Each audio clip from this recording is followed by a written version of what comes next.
Answers News for June 25th, 2018, and it's just the two of us today.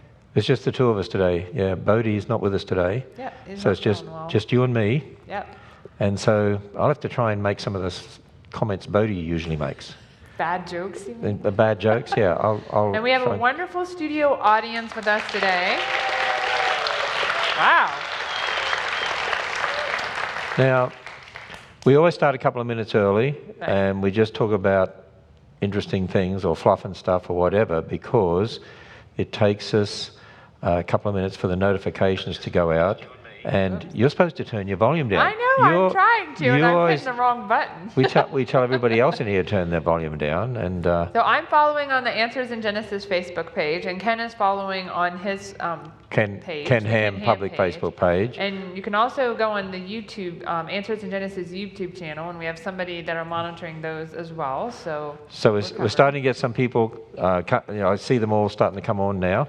And there's somebody here from Texas already. Anyone in the studio audience from Texas today? Oh, look, we do have some Texans here today. Yeah.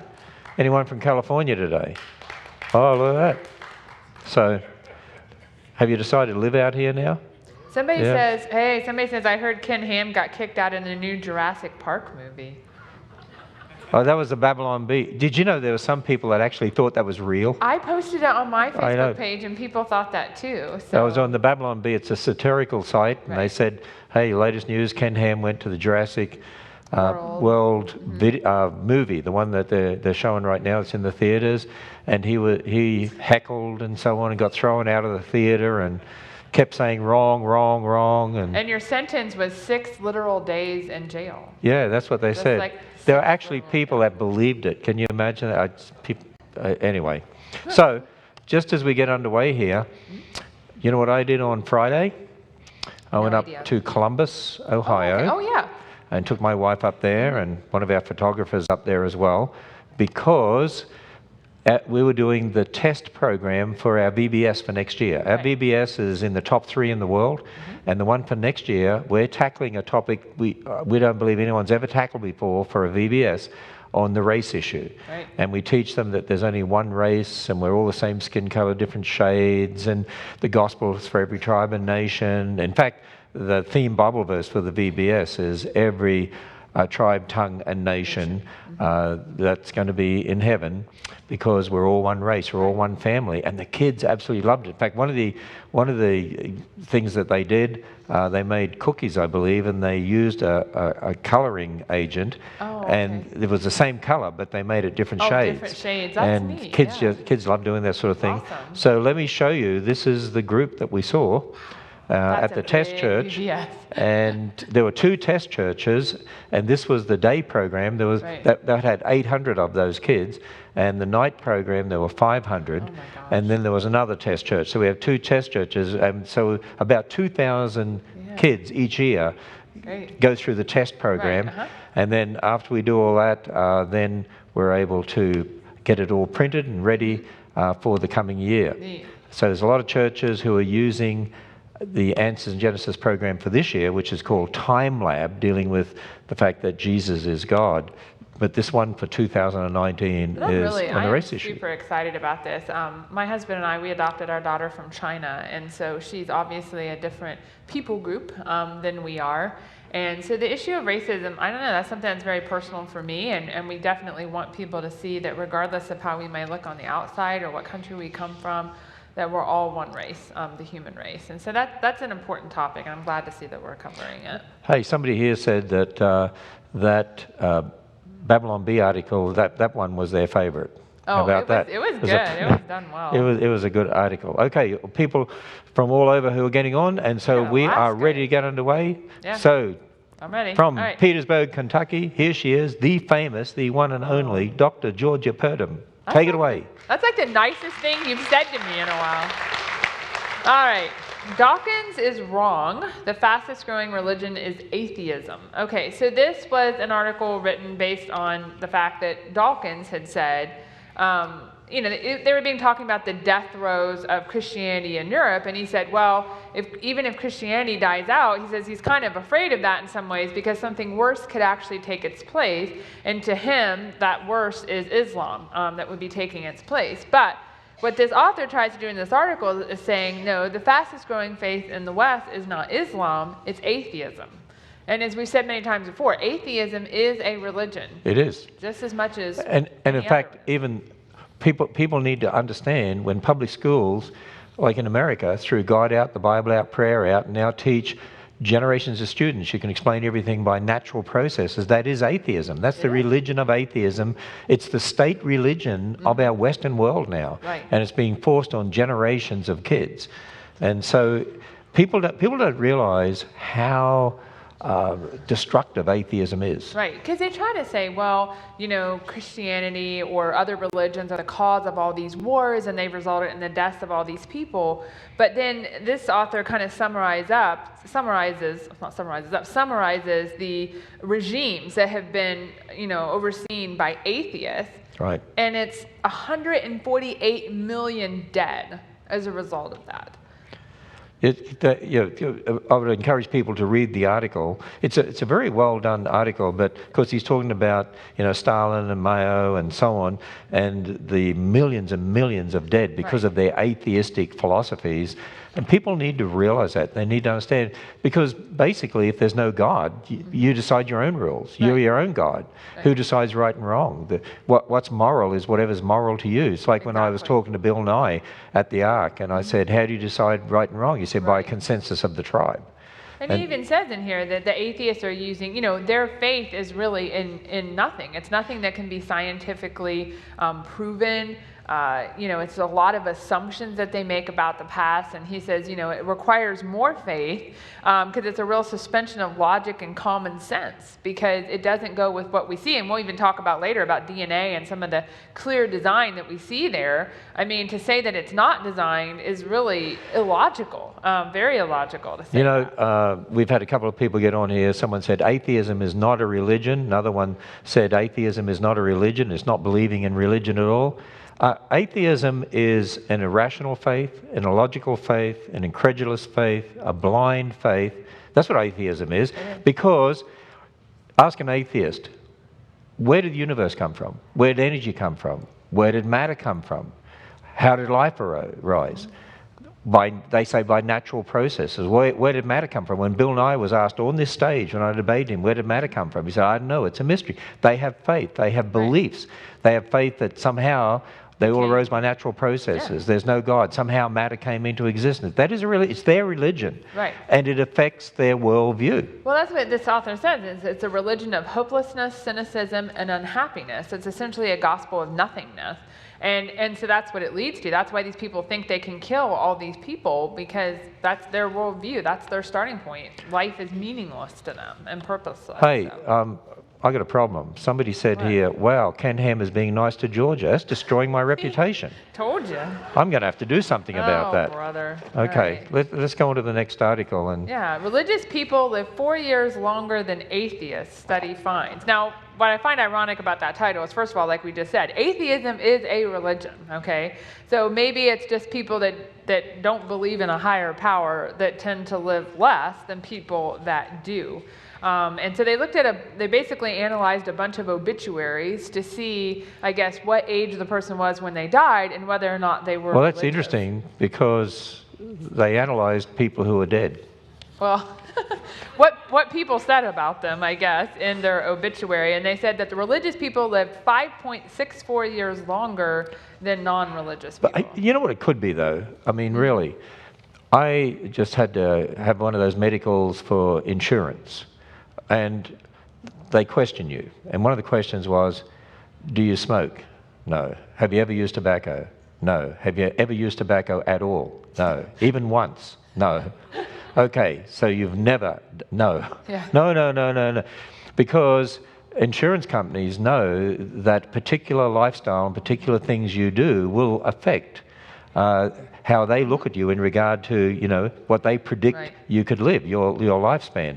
So it could be that people that they call religious might not use tobacco as much or other things, and they might tend to live longer. That could be. Yeah, I mean, this is just looking at obituaries of 1,500 people is still pretty limited overall. So it'll be interesting to see if they do more research on that. But I do have news for all people, as well as atheists. Everyone will die. The Bible says that appointed unto man wants to die, right, and then the judgment. But we will live forever. Right. Somewhere. And somebody said this, says Christians live forever. Well, everybody lives forever, but, some of us are going to live in heaven, and sadly... atheists live forever too. Right, they do. But they'd be separated from God forever. Yeah. The Bible calls that place hell, which is why we want to do what we can to get the message of the gospel to them, because we don't want them to be separated from God forever like that. Somebody said on here, I love what, I'm assuming they're talking about Dr. Jenensen, since they say Dr. J, said it's unbelievable what the unbeliever has to believe to be an unbeliever. Yeah, that's a good way to put it. I like that. Somebody said here, it's not faith that atheists have when they say they do not believe in God, it's sinful denial. Yeah. And in a way that's true, because Romans 1 says God has made it evident to all that he is a creator. In fact, we've got a couple of articles today that really cry out that, don't they? Definitely. That God has made it evident to all that he is creator. So if you don't believe, you're without excuse. Yeah. And so it is sinful denial. It is. Somebody on here says, here from Greenville, North Carolina, first time hearing about answers in Genesis. So, first time. That's awesome. We encourage you to come to the Creation Museum, the Ark Encounter, and find out more about who we are. Somebody here said Ken Ham is still monitoring the comments more than Georgia. What? I agree. I just read, how many comments? I monitor them all the time, the whole time. I'm watching Well, you're blabbing on over there. I'm monitoring the comments. Somebody's got to talk. All right. Somebody asked where Bodie is. Well, Bodie can't be here today. Right. So. He will return. All right, world's oldest rainforest frogs found in amber. So they found these little frogs. I think they're only they're less than an inch long. It's amazing to me how small these frogs are. They said they were 99 million years old. They're the oldest frog fossils of their kind. You can see them in the amber there. Look at that. It's pretty cool. And guess what? Now, this studio audience, be astonished. You're going to fall off your seats. Hang on to your seats. This is the most amazing thing. When you look at that frog fossil, you can tell it's a frog.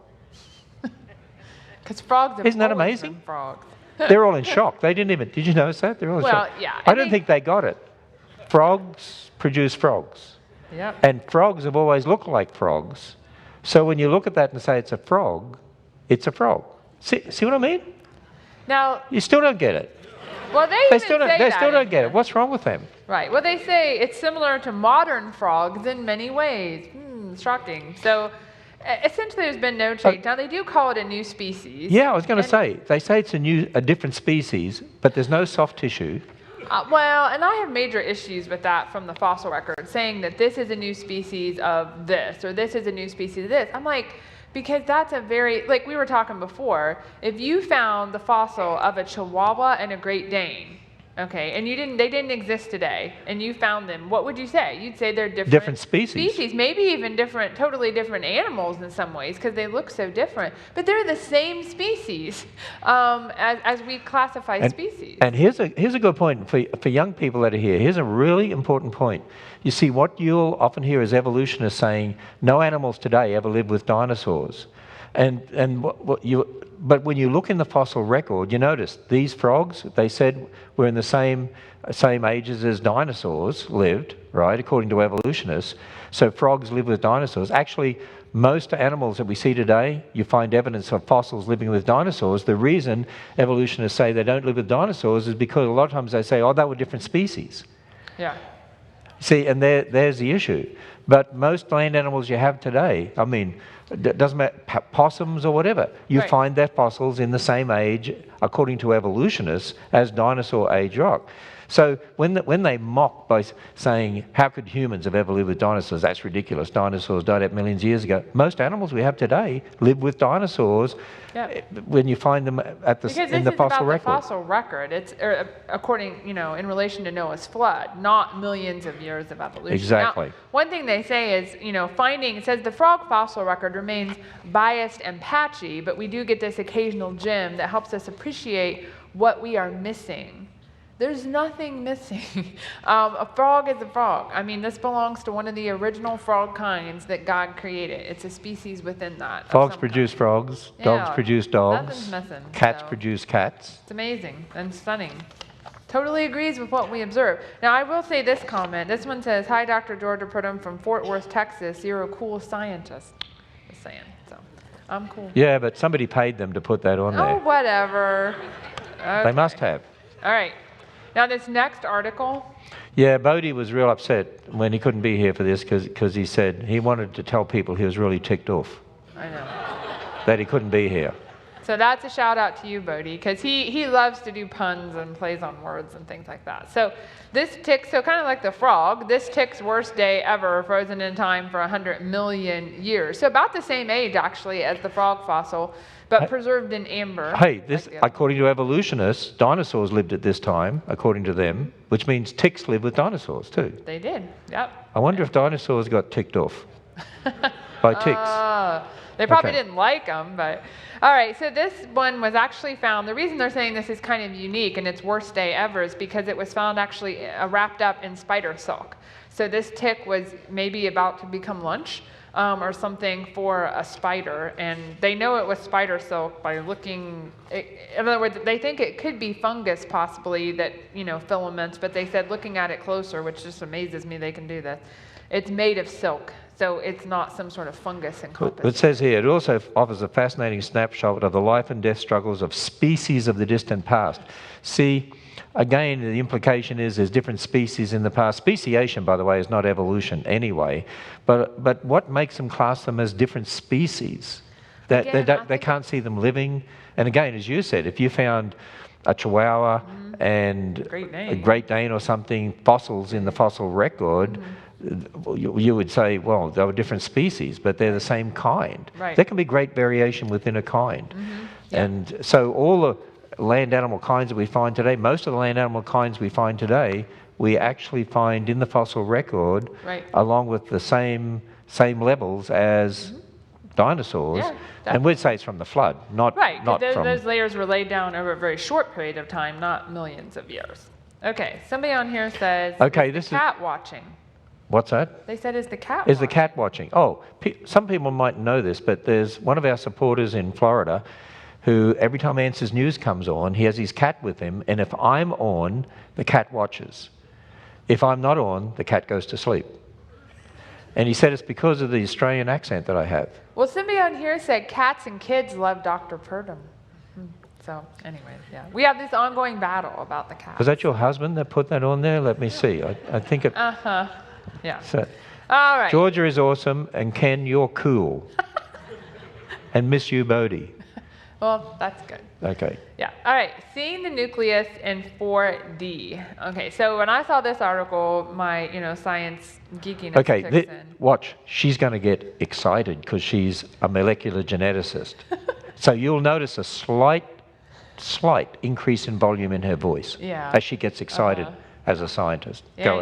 Go ahead. It is exciting. So a lot See of what I times, mean? so you have 6 feet of nucleus, 6 feet of DNA in every nucleus of your cell, which is like amazing to think about. And yet, a liver cell is a liver cell, a brain cell is a brain cell, a kidney cell is a kidney cell, right? You get the same information in all your cells, but yet they can all be specialized and do different things. So people have been trying to understand, how this occurs. And the 6 feet of DNA, if you would look at it, it would just look like this giant chaotic mess. But what they're finding is it's anything but that. It's extremely, extremely highly organized inside the nucleus, which is just beyond cool. 6 feet of DNA inside a nucleus that we can't see with the naked eye. Right. And it has cell in your body. Millions and millions of bits of information. Yep. And it's highly organized. It is. They say it has these, so genes need to be turned on and off, like switches, okay? And so what they're finding is there's these little hubs, basically, inside the cell where all of the genes from every chromosome, basically, that need to be turned on at that time are kind of all in the same physical space being transcribed so they eventually can form protein. And the genes that are off are in kind of a separate space being turned off by other proteins. That's just amazing. This almost seems like it was designed. You think? Yeah. exactly. How can you possibly believe this came about by random chance over eons of time? It doesn't make any sense whatsoever. It doesn't make any sense. But I always say it's like Romans 1:18. People suppress the truth in unrighteousness. I mean, it's obvious. Romans 1:20. If you don't believe, you're without excuse. Right. Yeah, you're without excuse. And they even have, they even talk about another paper that showed they actually make the genes fluoresce so you can see them, basically. And they said it's like a fireworks display where the genes are going off at different times, on and off at different times in little spurts. And it's amazing. Amazing to think. How could that ever come about by natural processes? Well, I mean, DNA is an information system, a language system, the complexity of it, and there's now levels of complexity they never knew about. It's layers and layers of complexity. That's what I always say in information, because it's not just that you have to produce a gene by random chance. You have to regulate it. You have to coordinate control it systems with all the other ones. Yeah, control systems. So it's much harder to do that than just even form the gene itself. Somebody said here, Dr. Purdom is a genetics nerd. They said that on mine too. You're a genetics nerd. Hey, Ted from Florida said Chili the cat is awake and watching. Oh, whatever. Well, Chili, good. It'll get some good information. I know you don't understand human language, so I can tell you I don't like cats, but hi. If I'd have been on Noah's Ark, there'd be no cats. You wouldn't be there watching, Chili. Yeah, you wouldn't like what he thinks about you, that's for sure. So it's this, to me, this is Romans 1:20, right? Just playing out before our very eyes, that we can know who God is through what he has created. And this next article really follows on from that. Mm-hmm. It does. So U.S. spy agencies want to store data on DNA computers. So because DNA is such an information-rich molecule, and think about it, it can make you, right? So we should be able to store, or figure out a way to store data in DNA. Amazing. If they don't believe in God, they should go get their own DNA. Because they want to take God's DNA, right? Because God invented it. And that's the whole point. They have to take what God invented because man's storage system inventions, they need something much better. They don't work as well. They can't store as much information as what God has created can store. And I thought too, as I was reading this, they're still trying to figure this out. Yeah, they haven't figured out how to do it yet. So it'll take, they say, about 2 years to store data to figure out how to store data in DNA, 2 years to figure out how to retrieve it, and 2 years to develop an operating system to basically run on DNA. All right, and I think that's probably being generous to say 2 years for each of those. But yet they believe, so it takes us to be able to do this all this time, but yet they believe it came about by random chance. So that means my laptop one day might instead of having a hard drive, will have DNA in there? Somehow they're thinking they can do something with this. And I don't know, again, how is this going to work in real life? But that's what they want to be able to do. So it's just, again, it shows that we are amazingly, wonderfully, and fearfully made. I think they should use cat DNA. You would. So. Because then they could use up all the cats in the world and use all their DNA. No, that's not how that works and at that all, way we solve a big problem. We get rid of all the cats. Well, they say one of the main reasons. Hi, Chili. One of the main reasons they want to do this is because it takes so much energy to actually run all these data storage things right now. It takes 3% of the global energy supply just to run data storage. Who knew? So, climate change. We don't want that. They got to link it to that. Somebody here said they thought it was poodles that I didn't like. I don't like poodles or cats. Well, yeah. We'll talk about poodles. Cats are the poodles of the cat world. All right. Okay. The oldest DNA from giant pandas was just discovered in a cave in China. So this is about a giant panda that supposedly lived 22,000 years ago. They found its mitochondrial DNA, which is DNA inside, not the nucleus, but the mitochondria of the cell. It's much smaller. And they were able to reassemble it and figure out... They were able to reassemble the DNA of a giant panda, mitochondrial DNA of a giant panda. They said they had 148,329 fragments. That's a lot. It's like a giant jigsaw puzzle. How do you stick all that together and know you got it right? Well, how they know to put it together, they base it off of the giant panda mitochondrial DNA that we have today, that we do know the sequence of. So but there can be variation. Well, and they say they found dozens of mutations, which I'm concerned about as to whether they're legit mutations or whether they're just from DNA being, decomposed and it's not exactly in the most best conditions to preserve it. So I bet they find out too that pandas have always been pandas. Well, if they're well, think about it. If they're using it based off of the mitochondrial DNA today, yeah, absolutely. But it's only 22,000 years, so they would say they need millions to make a change, right? They broke off, what, 22 million but the frog was supposedly 99 million years ago, and it still looked like a frog. And then there's the tick. Yeah. This ticks me off. Yeah.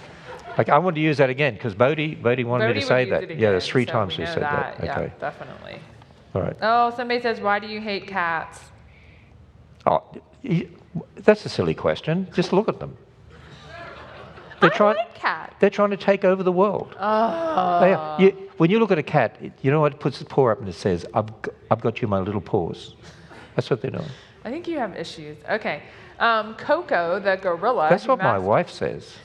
Every day she says, you got issues. I don't know. I have no idea why she says that. Okay, Coco the gorilla, who mastered sign language, dies at 46. So Coco the gorilla supposedly mastered sign language. Now, I have some issues with that. Now, look, if you learn as a human sign language, you're learning a real language. So when they say sign language, it's not the same as a language that we have as humans. Well, he's learning signs, like more, he wants more of something. So he learned to probably sign that as a response to wanting more food or whatever. Yeah, but is he going to take the signs he learned and put them together in a sentence and make poetry? Yeah, he's not going to do that. That's the difference. He only knows 1,000 words, and there's a lot more than that.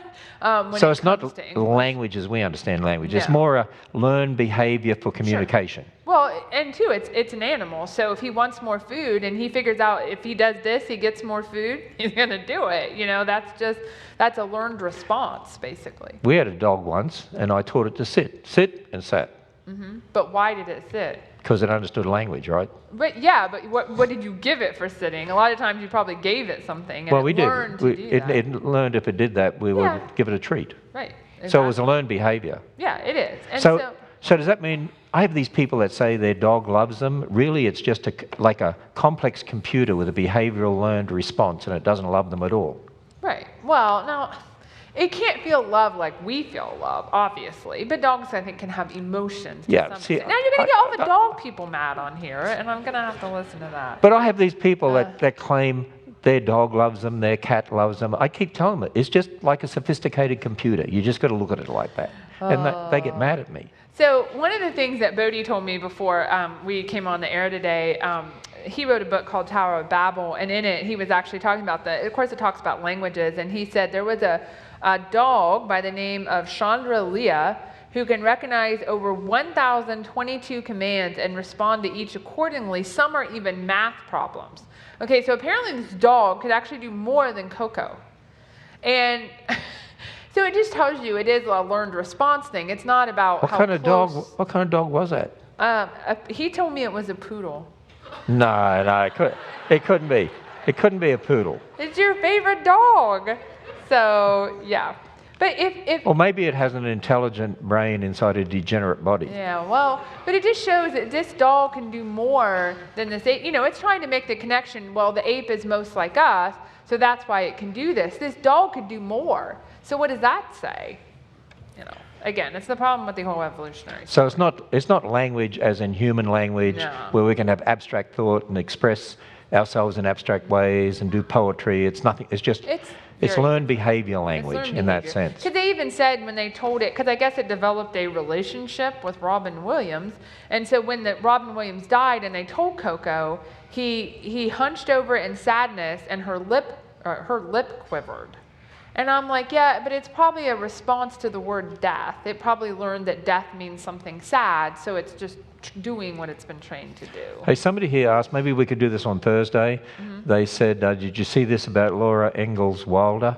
Oh, yeah, we've got that. We'll do that. We'll do that on Thursday. Mm-hmm. It's very, and some gross hypocrisy and inconsistencies here in regard to that. If you haven't seen that, there's an article come out today where her name has been removed from an award because they said the Little Books on the Prairie that some of the stereotypes in there or something that therefore she shouldn't be allowed to be honoured anymore. But Darwin is. Yeah. and his ideas are racist. Yeah, absolutely. Anyway, it's a whole other issue. Somebody says dogs have owners, cats have staff. So that's so true. What was that? Dogs have owners, but cats have staff. You know, people to serve them rather than Staff. Staff. S-T-A-F-F. Like people you. Staff. Somebody says here, can you say the word dog for me? Dog. They said, I love how Georgia says dog. Okay, I don't know. It's dog. Doesn't make sense to me either. Anyways, okay. Stephen Hawking's voice blasted into space toward black hole. So that's probably a good place for it to go, actually. So Stephen Hawking passed away not too long ago, and they said he sent a message of peace and hope towards a black hole approximately 3,500 light years from Earth. Now, when I read that, I thought, what message of peace and hope? He's an atheist. What's their message? Yeah. Well, his message of peace and hope is when you die, that's it. Then you don't have to worry about life anymore. You're gone. That's his message. Isn't that? Well, he found out that wasn't true, didn't he? That's a great message of peace and hope. Right. Actually, here they are blasting a message of peace and hope out there because they're hoping to encounter aliens. Right, exactly. Right? I got news to them. We've already had a message of peace and hope broadcast into this universe from outside the universe. Yep, we did. From God. Yep. And it's in His Word. And and Stephen Hawking, as far as we know, totally rejected that message of peace and hope. Yeah. And which is the real message of peace and hope. It says Hawking never, because he wanted to, so his whole idea was a complete understanding of the universe. That's what he wanted to do. And it says, well, he never achieved that. And I said, well, he could have. If he just started with God's word, he would know what it was, you know? And it's just sad. And it said now his voice will live on throughout space and for all time. It'll live on until the new heavens and new earth. And when this universe is judged by fire, then it will not live on. And he will live on, sadly. He will live on forever. Yeah, because, and so, yeah, it's, But you know what I think is even more sad in this article? Is that, you know where Stephen Hawking was buried? In Westminster Abbey, in the church, right? Between Isaac Newton, a creationist, and Charles Darwin, who did more to lead generations to an atheistic philosophy today than anyone has in probably the history of the universe. And the church is honoring a man who rejected God, and they honored Darwin who rejected God. Right. Here's the church honoring these people who were against God's word. It's sad. And that's the sad aspect. As I said, you know, Psalm 11:3, if the foundations be destroyed, what can the righteous do? A man like Charles Darwin and Stephen Dawkins, who popularized a philosophy to undermine the authority of the Word of God and to promote naturalism, are honored by the church and buried in the foundation of the church, which is a big problem with the church because so much of the church is compromised with evolutionary ideas. Well, that's all we have time for today. So those articles that we didn't cover, we'll cover those on Thursday as well as some other. And for those here at the museum, I'm going to be speaking here live at 3 o'clock. Okay, sounds good. And you'll be meeting people live. People out there live. Out there. Yeah. Because we've talked about a lot of dead things today, so we need to do some live things, right? That's true. All right, so we'll see you back on Thursday at 2 o'clock. Thanks.